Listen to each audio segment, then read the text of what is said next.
Hello my awesome students, welcome back to my channel Akshar Vidyalay. I am Naina and I make videos related to classes 9 to 12 for mathematics. Also, I make some videos related to short tricks of the mathematics. So, let us start discussing our today's video which is related to CBSE class 10th maths sample paper and this is of basic.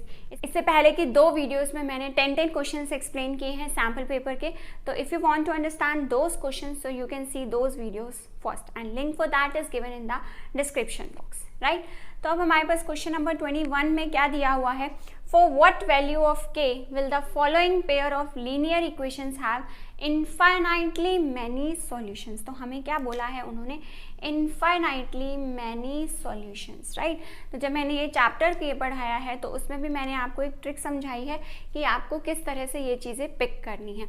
Infinite का क्या solution कब बनता है, solution कब बनता है जब दो लाइंस एक दूसरे को आपस में इंटरसेक्ट करती हैं जिस एक पॉइंट पर, राइट. एक पॉइंट पर अगर इंटरसेक्ट करेंगी तो नंबर ऑफ सॉल्यूशंस कितने होंगे हमारे, एक होंगे. जितने अगर दो पॉइंट्स पर इंटरसेक्ट करेंगी, वैसे तो पॉसिबल नहीं होता बट स्टिल अगर दो पॉइंट्स पर इंटरसेक्ट करेंगी तो सॉल्यूशंस कितने होंगे, दो होंगे. अगर बिल्कुल एक दूसरे के ऊपर ऐसे ओवरलैप कर जाएंगी तो हमारे पास कितने सॉल्यूशंस हो जाएंगे, कितने पॉइंट्स पर कट करिए, हर एक पॉइंट पर, यानी कि इनफाइनाइटली मैनी सॉल्यूशन. तो कब होंगे, जब हमारे पास इनके दोनों के कोफिशिएंट्स का जो रेशियो है वो क्या होगा, हमारा बराबर होगा, राइट. इस तरह का एक क्वेश्चन आपकी एनसीईआरटी बुक में भी है. पेपर में कैसे अटेम्प्ट करेंगे क्वेश्चन को, सॉल्यूशन नंबर 21, ठीक है. तो आप क्या लिखेंगे, that according to the question infinitely many solution. According to the question हमारे पास क्या कंडीशन दी है, इनफाइनाइटली मैनी सॉल्यूशंस. और वो कब होंगे, जब हमारे पास a1 बाई a2 किसके बराबर होगा, b1 बाई b2 किसके बराबर होगा, हमारा c1 बाई c2 के बराबर, राइट. अब a1 कितना है हमारा k और a2 कितना है हमारा 12, ठीक है. k बाई 12 ये चीज़ें आपने अपने मिड टर्म एग्जाम्स तक पढ़ी हुई हैं. ये चैप्टर आपको पता है कि a1 क्या होता है, जो पहली वाली के साथ यहाँ वैल्यू लिखी है वो a1, जो दूसरे के साथ लिखी है वो क्या होती है हमारी a2. इसी तरह से ये क्या हो जाएगा हमारा b1 और ये वैल्यू क्या हो जाएगी मेरी b2 is equal to c1 कितना है, अब ये पूरा साइन के साथ, राइट, साइन को नहीं छोड़ना, यानी कि -k-3 डिवाइडेड बाय ये वाली वैल्यू माइनस का k. तो माइनस से माइनस हमारा क्या हो गया, कैंसिल आउट. अब आपको दिख रहा है कि तीनों टर्म्स हमारी बराबर हैं, तो हम क्या करेंगे, पहले इन दोनों को पिक करेंगे. k by 12 is equal to 3 by k और दूसरी तरफ हम किसको सॉल्व करेंगे, इन दोनों वैल्यूज़ को, यानी कि 3 by k is equal to k minus 3 divided by k, right. अब इनको दोनों को जब हम मल्टीप्लाई करेंगे तो हमारे पास क्या आ जाएगा, k square will be equal to 12 3 36. यहाँ से हमारे पास k की वैल्यू कितनी आ जाएगी, k की वैल्यू आएगी हमारे पास +-6. जब भी हम अंडर रूट सॉल्व करते हैं तो हमारे पास एक वैल्यू प्लस में आती है और एक वैल्यू हमारे पास किस में आती है, माइनस में. इसी तरह से अब अगर हम इन दोनों वैल्यूज़ को सॉल्व करें, यानी कि 3 by k is equal to k minus 3 divided by k. इन दोनों को अगर अब हम क्रॉस मल्टीप्लाई करेंगे तो कितना आएगा, 3 को k से करेंगे तो 3k is equal to k को किससे करेंगे हम, k माइनस 3 के साथ मल्टीप्लाई. तो आप देख रहे हो कि हमारे पास क्या रिजल्ट आने वाला है, 3k is equal to k को k से करेंगे तो k स्क्वायर माइनस 3k. अब ये 3k इधर प्लस में है, इधर जाके किसका हो जाएगा, माइनस का. ये यहाँ से सब कुछ खत्म हो गया तो यानी कि यहाँ पे क्या बच गया हमारे पास, 0 is equal to k square minus 6k, क्योंकि 3k ये और 3k ये, 3 और 3 कितना हो गया हमारे पास 6k, राइट. अब ये 6k माइनस का है तो इधर आके किसका होने वाला है, ये प्लस का. तो 6k is equal to k square, square से ये कट गया तो k की वैल्यू कितनी आ गई मेरे पास, k आ गया मेरे पास प्लस का 6, राइट. अब एक वैल्यू k की यहाँ से आ रही है +-6 और ये वैल्यू किस में आ रही है, k की +6. तो दोनों आंसर्स हमारे पास नहीं हो सकते एक ही क्वेश्चन के, तो दोनों में कॉमन वैल्यू क्या है, +6. तो यानी कि हमारे पास जो फाइनल आंसर है, जो आंसर उन्होंने हमसे पूछा है, answer k will be equal to 6. Right. Now moving to question number 22 question में उन्होंने क्या बोला है, in the figure altitudes AD and CE of a triangle, एक ट्राइंगल ABC है, इसका एल्टीट्यूड AD है और इसका एल्टीट्यूड कितना है CE, intersect each other at a point P, show that triangle ABD is similar to the triangle CBE। ठीक है, हमें ये प्रूफ करके बताना है। तो इन जो इस तरह के क्वेश्चंस आते हैं हमारे पास पेपर में, उन क्वेश्चंस में हमें एक एक्स्ट्रा स्टेप जरूर लिखना होता है, जिसके हमारे 1 मार्क्स क्वेश्चन में होते हैं। अगर आपका ये 2 मार्क्स का क्वेश्चन है, तो 1 मार्क आपका होता है गिवन टू प्रूव और हेंस प्रूव लिखने का, और 1 नंबर आपका होता है उसको सॉल्व करने का, राइट। तो अगर आप गिवन टू प्रूव भी लिखते हैं तो भी आपको क्वेश्चन का पेपर में 1 मार्क मिलेगा। तो गिवन क्या है हमारे पास, गिवन में आप क्या सेंटेंस लिखेंगे, altitudes AD and BC intersect each other at a point P। First heading लगाएंगे गिवन की, और गिवन में हम ये सारा कुछ लिखने वाले हैं, राइट। उसके बाद हमारे पास आता है टू प्रूफ। टू प्रूफ हमें क्या करना है, 2 पार्ट्स प्रूव करने हैं, तो आप दोनों पार्ट लिख देंगे, first part and second part is this as it is, यही सेम टाइम। उसके बाद नेक्स्ट हमारे पास क्या आता है, सॉल्यूशन। तो अब हम इसको सॉल्व करना स्टार्ट कर रहे हैं। तो क्या लिखेंगे, कौन से 2 ट्राइंगल्स सिमिलर प्रूफ करने हैं, इन्हीं 2 ट्राइंगल्स को ले लेते हैं।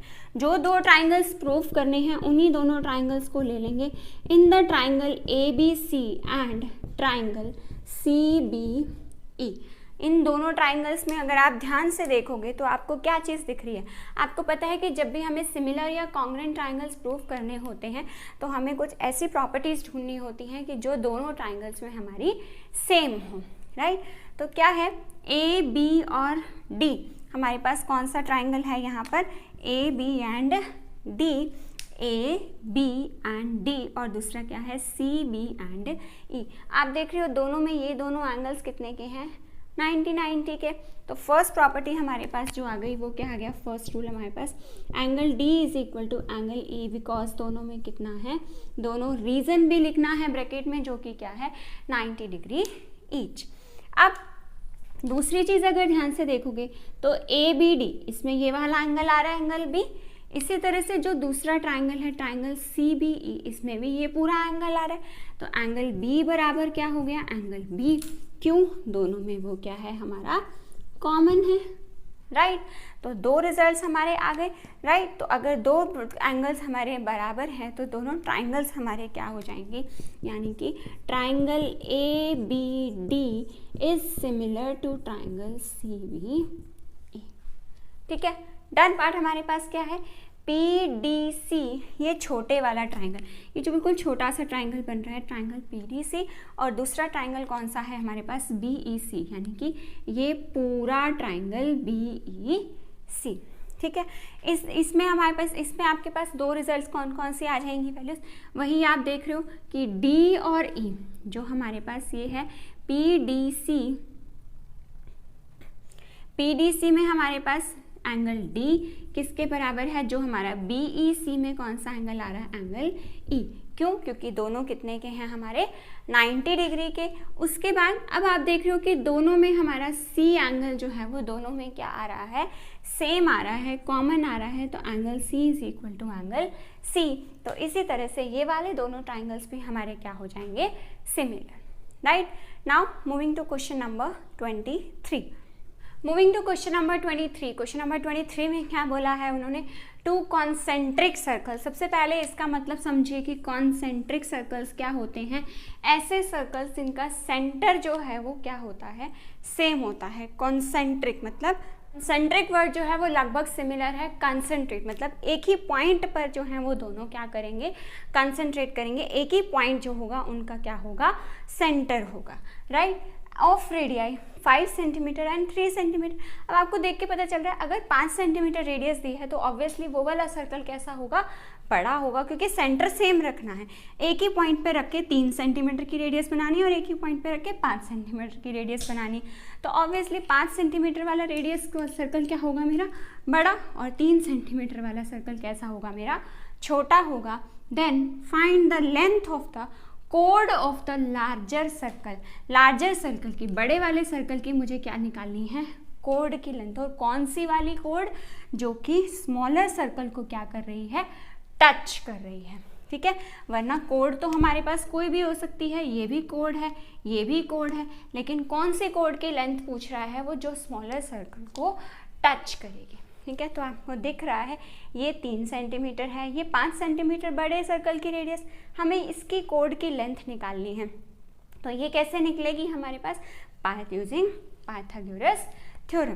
तो आप क्या लिखेंगे पेपर में, दैट बाय पाइथागोरस थ्योरम से हमारे पास क्या रिजल्ट है, that hypotenuse square is equal to perpendicular square plus base square. Hypotenuse square is equal to perpendicular square plus base square, ठीक है। हाइपोटेन्यूज क्या है, सामने वाली 90 के सामने वाली साइड, यानी कि 5 का square, 5 square is equal to perpendicular कितना है हमारा 3 स्क्वायर प्लस बेस कितना है हमारा, बेस हमें निकालना है यानी कि AB स्क्वायर, राइट। अब सिंपली इसको सॉल्व कर दीजिए। 5 का स्क्वायर कितना आ गया 25, 3 का स्क्वायर कितना आ जाएगा 9 plus AB square is equal to, so this implies 25 में से 25 में से 9 इधर आकर माइनस हो जाएगा, तो क्या हो गया 16 इज इक्वल टू AB। तो AB की वैल्यू, अभी मैंने आपको पिछले क्वेश्चन में समझाया, जब भी हम स्क्वायर रूट सॉल्व करते हैं तो एक वैल्यू प्लस में आती है और एक वैल्यू हमारी किस में आती है, माइनस में। तो 16 का स्क्वायर रूट कितना होता है 4, तो एक प्लस का 4 और एक माइनस का 4, बट साइड जो है वो कभी भी नेगेटिव नहीं हो सकती, इसीलिए हमारे पास जो AB की वैल्यू आएगी वो कितनी आएगी 4 सेंटीमीटर। सो नाउ ये किसकी लेंथ आई है हमारे पास, AB कितना आया है 4 सेंटीमीटर, 4 सेंटीमीटर।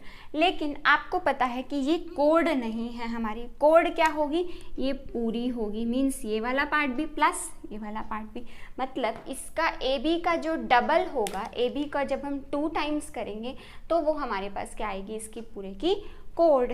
तो यानी कि फाइनल आंसर हमारे पास क्या हो जाएगा, that length of the code की लेंथ पूछी है ना उन्होंने हमसे, लेंथ ऑफ द कोड कितनी होगी 2 टाइम्स ऑफ AB, यानी कि 2 इंटू 4, AB कितना है 4, यानी कि आंसर कितना आ गया मेरे पास 8 centimetre, and this is going to be my final answer, right.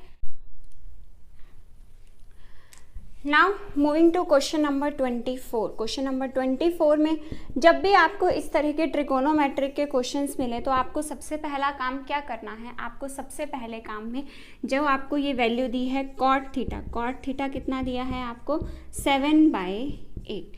अब ये क्या दिया हुआ है, सबसे पहले ये निकाल लेते हैं कि बेस है, परपेंडिकुलर है या क्या है। वो कहाँ से निकालेंगे, जो ये छोटी सी टेबल मैंने आपको समझाई थी ट्रिगोनोमेट्रिक रेशियोज़ के लिए, दैट कि कॉट थीटा में हमारे पास यहाँ पर क्या होता है PB HB, मतलब बेस बाय परपेंडिकुलर, मतलब कि आपको ये क्या दिया हुआ है 7 कितना दिया है बेस और परपेंडिकुलर कितना दिया है आपको 8 सेंटीमीटर, ठीक है। जब भी हम रेशियो का कंपैरिजन करते हैं तो न्यूमिनेटर के बराबर होता है और डिनोमिनेटर किसके बराबर होता है, डिनोमिनेटर के बराबर, ठीक है। तो यहाँ पे हमारे पास क्या आ गया, जब भी इस तरह का क्वेश्चन आए तो सबसे पहला काम आपको तीसरी साइड निकाल लेनी है by using the Pythagoras theorem. आपका क्वेश्चन वहीं ख़त्म हो जाएगा, बस बहुत ज़्यादा आसान हो जाएगा आपका question. Bye using Pythagoras theorem से हमारे पास कौन सी साइड नहीं है, हमारे पास हाइपोटेन्यूज। सबसे पहले आप ये साइड निकाल लीजिए हाइपोटेन्यूज। परपेंडिकुलर कितनी दी है 8 का स्क्वायर प्लस बेस कितना दिया है हमें 7 का स्क्वायर, तो कितना आ गया यहाँ से 8 स्क्वायर कितना होता है 64 प्लस 7 स्क्वायर कितना है 49, तो मेरे पास कितना आ गया 1 1 एंड 3। तो फिर हाइपोटेन्यूज की वैल्यू क्या आ गई 1 1 3 प्लस एंड माइनस वैल्यू। ध्यान रखनी है ये चीज़ कि जब भी आप रूट सॉल्व करते हैं तो आपके पास 2 आंसर्स आते हैं, एक वैल्यू प्लस में और एक वैल्यू हमारे माइनस में। तो अब माइनस में कोई साइड हो नहीं सकती, तो इसीलिए हम हाइपोटेन्यूज को क्या मानकर चलेंगे, हाइपोटेन्यूज कितना है मेरा प्लस का अंडर रूट 1 1 एंड 3। ठीक है। नेक्स्ट में आपको क्या दिख रहा है, आपको इस पूरे की वैल्यू निकालनी है। क्या क्या चाहिए आपको, साइन थीटा और कॉस थीटा। अगर आप यहाँ पर साइन थीटा की वैल्यू निकाल लो, साइन थीटा आपको दिख रहा है क्या होता है, परपेंडिकुलर बाय हाइपोटेन्यूज। परपेंडिकुलर कितना है हमारे पास 8, हाइपोटेन्यूज कितनी है हमारे पास √1 1 एंड 3। सिंपल, आसान है। इसी तरह से हमारे पास क्या है, कॉस थीटा भी चाहिए हमें। कॉस थीटा कितना दिया है हमें, बेस बाय हाइपोटेन्यूज। बेस कितना है हमारे पास, बेस है हमारे पास 7, हाइपोटेन्यूज कितनी है हमारे पास, हाइपोटेन्यूज है √1 1 एंड 3। बस यही वाली दोनों values sine and cos theta की वैल्यूज आप अपनी इसमें पुट करेंगे, प्लस माइनस करेंगे। ध्यान रखिएगा कि ये आपके रेशनल नंबर्स बनेंगे, और जब भी रेशनल नंबर्स को हम प्लस माइनस करते हैं तो वो हमेशा कैसे करते हैं, एलसीएम लेकर। 1 + 8 बाय √113 जो है वो एलसीएम लेकर सॉल्व होगा, बिना एलसीएम के सॉल्व नहीं होगा। ठीक है, done. Now moving to the next question. Number 25 में उन्होंने क्या बोला है, find the parameter of a quadrant of a circle of radius 14 centimetre. बहुत ही सिंपल क्वेश्चन है, सिर्फ एक छोटी सी चीज़ आपको ध्यान रखनी है कि उन्होंने किसका पैरामीटर पूछा है आपसे, पैरामीटर पूछा है किसका, क्वाड्रेंट का। पैरामीटर ऑफ अ सर्कल कितना होता है हमारे पास, हमें पता है पैरामीटर ऑफ अ सर्कल कितना होता है हमारे पास 2πr। लेकिन हमें किसका पैरामीटर निकालना है, parameter of a quadrant of a circle. तो क्वाड्रेंट 1/4 पार्ट होता है, तो यानी कि हमें इसका भी क्या करना है 1/4, यानी कि किससे डिवाइड करना है इसको 4। सब कुछ है आपके पास, वैल्यूज पुट कीजिए। 2 × पाई की वैल्यू आपको पता है कितनी होती है 22/7। रेडियस कितना होता है हमारे पास 14, डिवाइडेड बाय हमारे पास क्या है 4। तो यहाँ से आप इसको काट सकते हैं, 2 2s 4, 7 2s 14, 2 से 2 कैंसिल आउट हुआ, हमारे पास आंसर में क्या बच गया, सिर्फ और सिर्फ 20। Right. Moving to question number 26। ये आप ध्यान रखिएगा कि इस तरह का एक क्वेश्चन आपके पेपर में जरूर आएगा। √5 आपकी बुक में है, √2 है एंड √3 आपकी बुक में क्वेश्चन में है। इन तीनों में से आपके पेपर में एक क्वेश्चन पक्का आने वाला है, which is that √5 is and what this is an irrational number. तो जब भी ऐसे क्वेश्चंस आते हैं तो आपको 3 स्टेप्स ध्यान में रखने हैं। सबसे फर्स्ट स्टेप नंबर 1, हमें क्या करना है, प्रूफ करने के क्वेश्चंस में हम हमेशा अपोजिट लेते हैं। Let us suppose √5 is a rational number. √5 क्या है मेरा, एक रेशनल नंबर है। ठीक है, तो √5 अगर मेरा एक रेशनल नंबर है तो रेशनल नंबर्स कैसे होते हैं, उनको हम किस फॉर्म में एक्सप्रेस कर सकते हैं, रेशनल नंबर्स को हम लिख सकते हैं √5 = a/b। डन। उसके बाद आप देख रहे हो कि इन दोनों को हम क्रॉस मल्टीप्लाई करेंगे, यानी कि आंसर कितना आएगा मेरे पास, √5b = a। Let us suppose कि ये है मेरी इक्वेशन नंबर 1। तो फर्स्ट स्टेप में आपको इतना ही करना है, उसको मानना है that this is my rational number and do their cross multiplication. ठीक है, now moving to step number 2। Step number 2 में हमें क्या करना है, स्क्वेयरिंग बोथ साइड्स। दोनों तरफ आपको इनका स्क्वायर करना है। ठीक है, तो अगर आप दोनों तरफ इनका स्क्वायर करेंगे तो यानी कि क्या आ जाएगा, √5b पूरे का square, this is equal to a²। Done. यहाँ से आपके पास रूट से, यहाँ से आपका ये जब सॉल्व होगा तो आपका क्या बन जाएगा, √5 का स्क्वायर कितना होता है 5, b का स्क्वायर कितना होता है b², this will be equal to my a²। ठीक है, this is my step number 2, this is my question number 2। Done. Now moving to step number 3। Step number 3 में हमें क्या करना है, that let a is equal to my 5c। ठीक है, हर question में आपको यही स्टेप्स करने हैं। पहले उसको रेशनल नंबर मानना है, देन स्क्वायरिंग बोथ साइड्स करनी है, then a is equal to 5c। अब 5 क्यों लिया, क्योंकि मेरा क्वेश्चन 5 का है। 2c अगर √2 को प्रूव करना होता तो a को क्या लेते 2c, अगर √3 को प्रूव करना होता तो a को हम क्या मानते 3c। अब इसकी वैल्यू इसमें अगर हम पुट कर दें यहाँ पर तो हमारे पास आंसर कितना आ जाएगा, 5b² = a की जगह पे 5c पूरे का square which is equal to 5 का स्क्वायर कितना होता है 25, c का स्क्वायर कितना होगा c स्क्वायर, इधर से कैंसिल आउट कीजिए 5 5 था 25, तो आंसर कितना आ गया b square is equal to 5c square. This is my step number 3। 3 steps कहे थे मैंने आपको, 3 स्टेप्स हो गए। पहला स्टेप क्या है, उसको रैशनल नंबर मानना है। दूसरा स्टेप दोनों तरफ स्क्वायरिंग करनी है। देन तीसरा step let a is equal to 5c। तो हमारे 3 स्टेप खत्म हो गए। अब आप देख रहे हो कि b square is equal to 5c square है। इसका क्या मतलब है, that factors 5 and c means b will be completely divisible by 5 and c। इसी तरह से हम दूसरी इक्वेशन से क्या कह सकते हैं कि a के भी हमारे पास 2 फैक्टर्स हैं 5 and b, means a will be completely divisible by 5 and b and b will be completely divisible by 5 and c। तो a और b, अगर a और b दोनों के कॉमन फैक्टर्स की मैं बात करूं, इसके पास भी 5 है और इसके पास भी 5 है, यानी कि a एंड b इन दोनों का जो कॉमन फैक्टर है वो कितना है मेरे पास 5, राइट। तो a और b का अगर कोई भी एक कॉमन फैक्टर है तो फर्स्ट चैप्टर में आपकी ये प्रॉपर्टी मेंशन्ड है एनसीईआरटी बुक में कि रैशनल नंबर्स कौन से होते हैं, जिनका कोई भी कॉमन फैक्टर नहीं होता।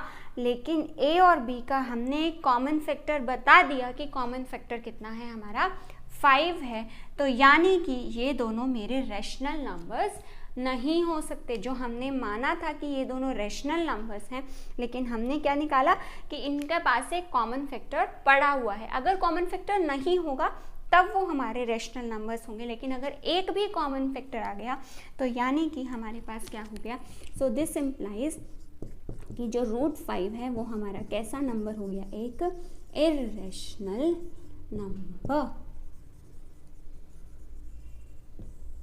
राइट। बहुत इंपॉर्टेंट क्वेश्चन है, एक क्वेश्चन आपका पेपर में ये जरूर आएगा, right. Into question number 27। Question number 27 में क्या बोला है उन्होंने, find the zeros of the quadratic polynomial this. देखिए आपकी एनसीईआरटी बुक में सिर्फ यही एक ऐसा क्वेश्चन है जो एक स्टेप अलग है और वही क्वेश्चन आपका सैम्पल पेपर में आया हुआ है, right. And verify the relationship between zeros and the coefficient. क्या अलग है इस स्टेप में, आपको पता है कि आपकी जो क्वाड्रेटिक इक्वेशन होती है वो क्वाड्रेटिक इक्वेशन किस फॉर्म की होती है, ax² + bx + c की फॉर्म की, राइट। इस स्टेप से हम अपने जो है इसके फैक्टराइजेशन करना इसको स्टार्ट करते हैं मिडिल टर्म को स्प्लिट करके। मिडिल टर्म क्या होनी चाहिए हमारी x वाला फैक्टर, लेकिन यहाँ पे आप देख रहे हो मिडिल टर्म क्या है 3।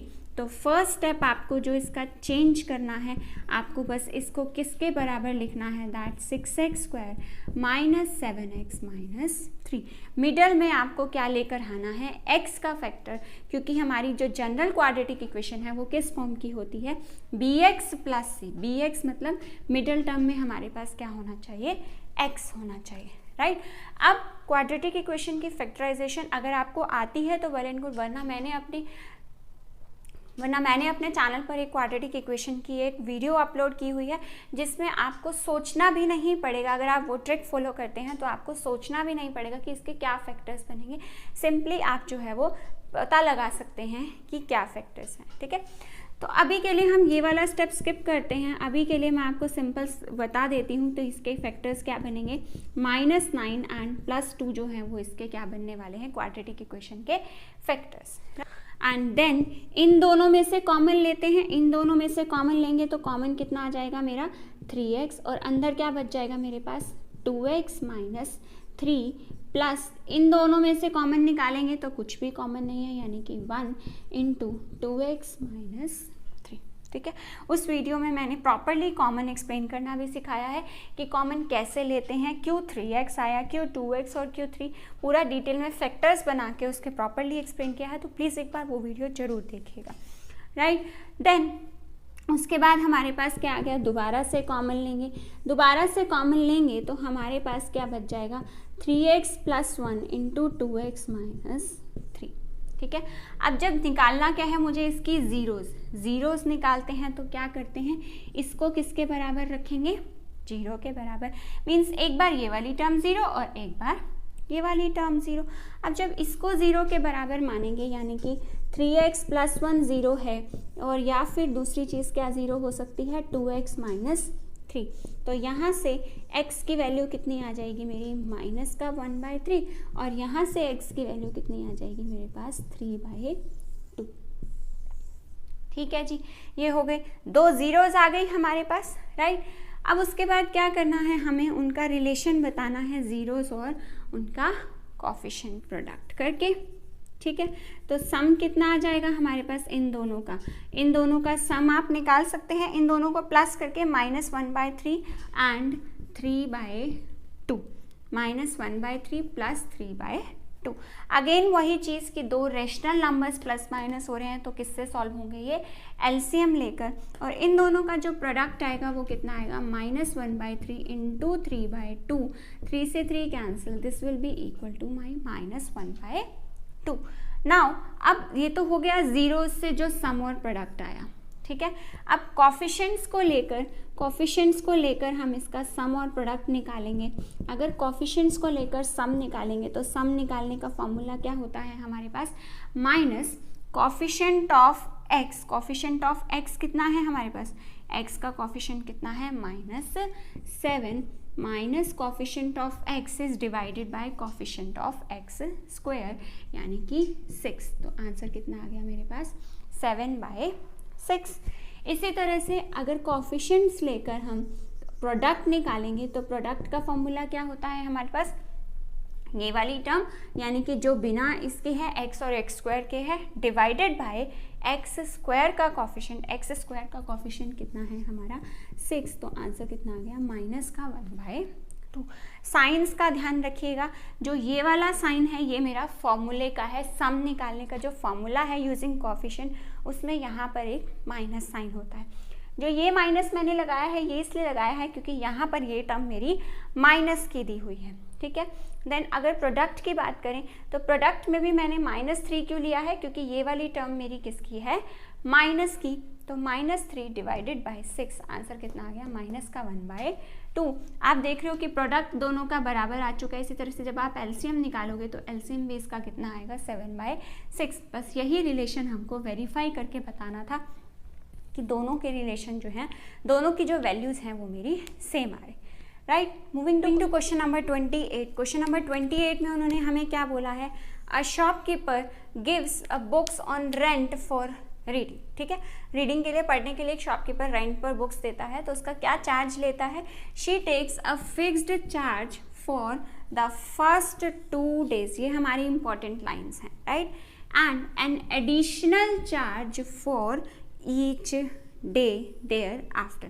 पहले 2 दिन के लिए उसका फिक्स चार्ज है, आप 1 दिन रखो 2 दिन रखो, बट वो चार्ज कितने दिन का लेगा, 2 दिन का ही लेगा। उसके बाद जो है वो पर डे का चार्ज लेगा, 3 दिन रखोगे तो 3 दिन का चार्ज, 4 दिन रखोगे तो 4 दिन का चार्ज, ठीक है। तो वो क्या है, एडिशनल चार्ज। अब लतिका पेड ₹22, लतिका ने कितने रुपीज़ पे किए, 22 फॉर कितने दिन के लिए, 6 days के लिए, while Anand paid ₹16 for the book, 16 rupees पे किए फॉर द बुक, फॉर कितने दिन के लिए रखी उसने, 4 दिन के लिए, ठीक है। हमें क्या निकालना है, इसका fixed charge and their additional charge, ठीक है। फिक्स्ड और एडिशनल चार्ज हमें इनका निकालना है, राइट।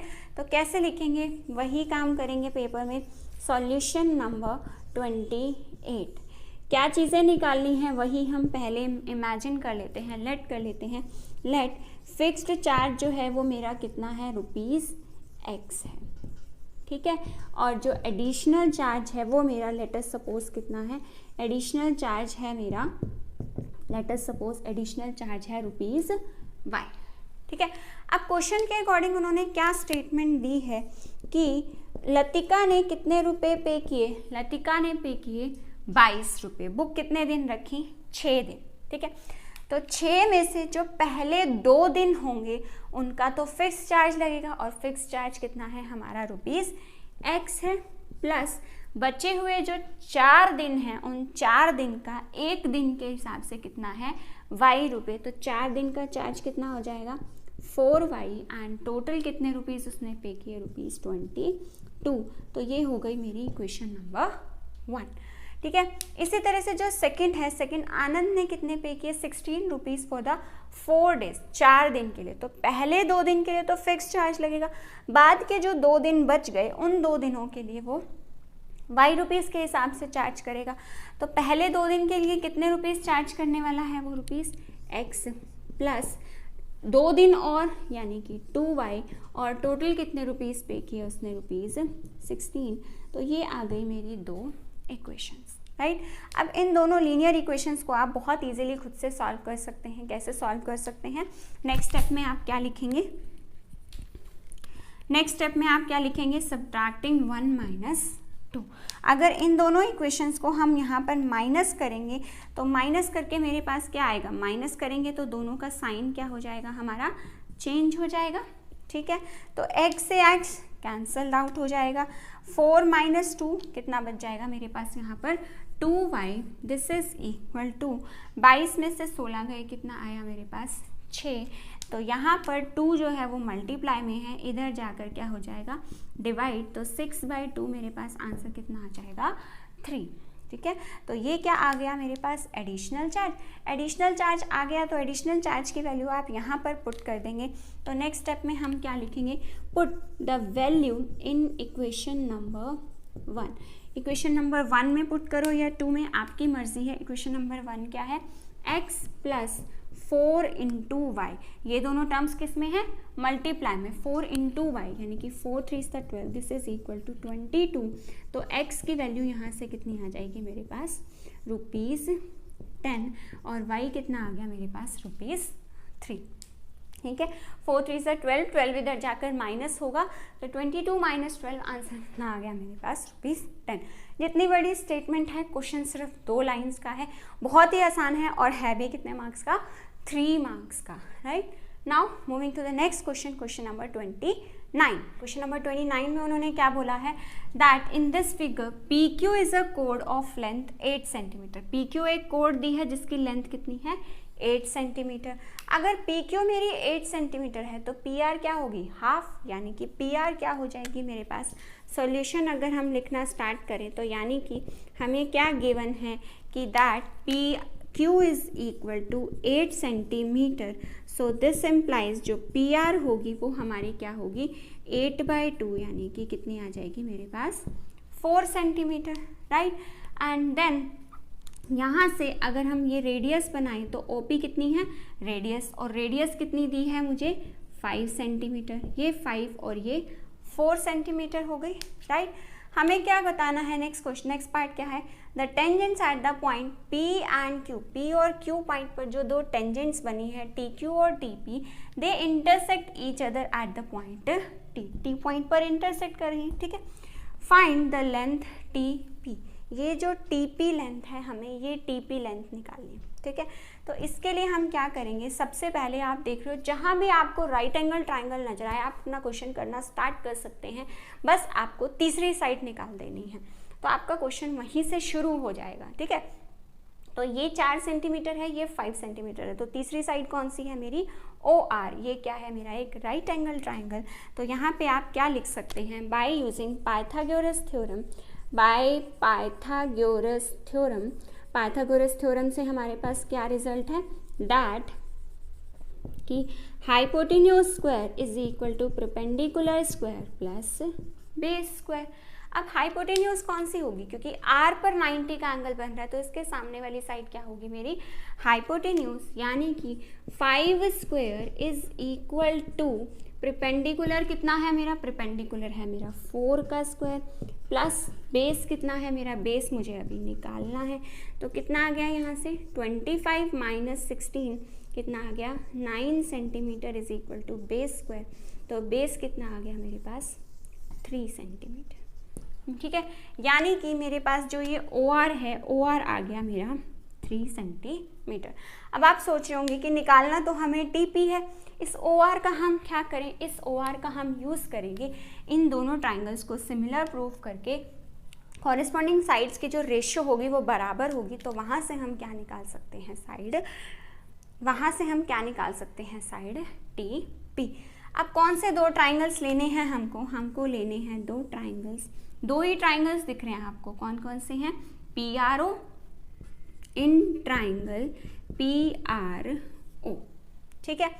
PRO और दूसरा ट्राइंगल कौन सा है हमारे पास, PRT, right. PRO and triangle PRT, ठीक है।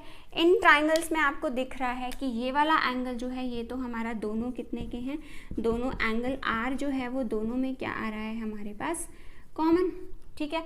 अब सिमिलर प्रूफ करने के लिए हमें अगर एक और एंगल दोनों का बराबर प्रूफ कर दें तो दोनों ट्राइंगल्स कैसे हो जाएंगे हमारे, सिमिलर हो जाएंगे, दोनों की कॉरेस्पॉन्डिंग साइड्स की रेशियो भी बराबर हो जाएगी। तो उसके लिए हम क्या करते हैं, कुछ नाम लेकर चलते हैं। सपोज ये मेरा एंगल 1 है, ये मेरा एंगल 2 है, ठीक है, and this one is my angle 3, right.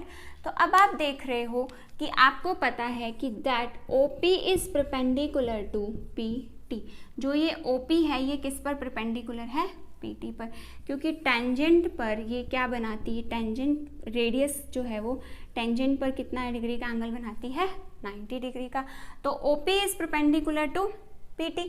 अगर परपेंडिकुलर है तो that means angle 1 plus angle 2 जो है वो मेरा कितने डिग्री का होगा, 90 डिग्री का, ठीक है।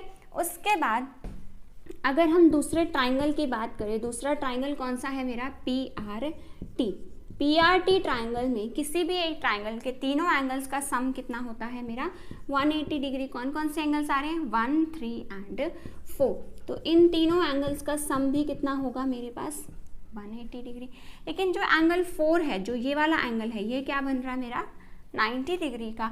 तो ये 90 इधर जाके माइनस हो जाएगा, तो यानी कि एंगल 1 प्लस 3 दोनों कितने आ जाएंगे मेरे, 90 डिग्री के। देख रहे हो आप किस तरह से फिगर बन रही है, इस तरह से। ये यहाँ पर ये है 4, ये है मेरा 3 और ये एंगल कितना है मेरा, एंगल 1। इन तीनों एंगल्स का सम कितना है, 180। लेकिन हमें पता है कि जो ये वाला एंगल है, ये वाला एंगल तो 90 डिग्री ही होता है। तो ये 90 180 में से जाकर माइनस हो गया, तो इन दोनों एंगल्स का सम भी कितना आ गया मेरे पास, 90 डिग्री। अब आप देख रहे हो कि ये अगर मेरी इक्वेशन नंबर 1 है और ये इक्वेशन नंबर 2 है, राइट। 1 और 2 का सम भी 90 है, 1 और 3 का सम भी 90 है। तो यानी कि हमारे पास यहाँ से क्या आ जाएगा, फ्रॉम 1 एंड 2 क्या आ जाएगा हमारे पास, 1 एंड 2 से। That means angle 2 is equal to angle 3। Angle 2 कौन सा है, इस वाले ट्राइंगल का, 3 कौन सा है, इस वाले ट्राइंगल का। एक प्रॉपर्टी हम प्रूफ कर ही चुके हैं कि इनका कॉमन है, और दूसरा रिजल्ट हमने क्या निकाल दिया, that angle 2 is equal to angle 3।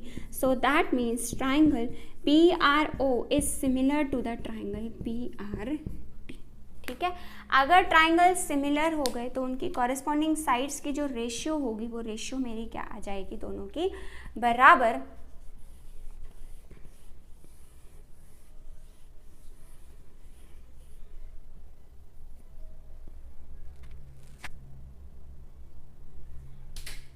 तो क्या रेशियो आएगी मेरे पास, PR बाय PR।